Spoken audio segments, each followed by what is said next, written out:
they promised these things. Ganun lang. Ako nga, I stated these demands just for the sake of stating demands. But, yan, in behalf of the group.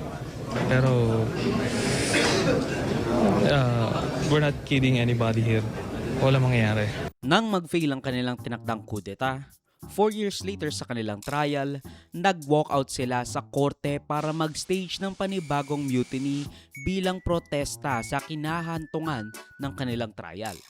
This time, sa panibagong hotel sa tinaguriang Manila Peninsula Siege. Nananawagan kami sa taong bayan na naniniwala sa pagbabago. Ngayon na ang panahon. Join us! Samahan niyo kami rin sa Makati. Nilakad nila ang kahabaan ng Makati Avenue at dumiretso sa Manila Peninsula Hotel. Pumasok sina Trillanes at muling ipinanawagan ang muling pagbaba sa pwesto ni Arroyo. Pero meron na siyang notoriety kasi nga a little earlier, nanalo ng Senate seat si Sentry bilang parte ng genuine opposition, the primary contender sa mga administration bets as he campaigned on the rights at benepisyo ng mga veterano along with an anti-corruption messaging. Ito ang pinakamahal na highway sa buong mundo. The 5.1-kilometer Diosdado Macapagal Highway, priced at 1.1 billion pesos, overpriced by 700 million pesos. Iboto natin ang kandidatong di takot makulong at mamatay sa pag-alis ng graft and corruption. Para Senador, Antonio Trillanes. Para sa Bayang Malinis.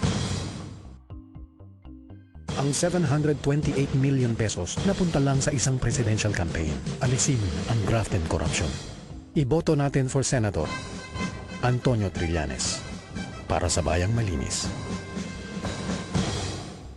Tumakbo siya bilang independent noong 2016 for VP with this iconic line ng running mate ni none other than former President Rodrigo Duterte na si Alan Peter Cayetano na isa raw siya sa mga nanganib ang buhay para magsiwalat ng katiwalian sa pork barrel scandal, chastising Bongbong Marcos nung tumakbo siya sa pagka-vice-presidente.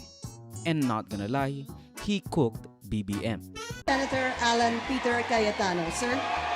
Lahat po ng nasa stage na to ay nagsalita tungkol sa corruption.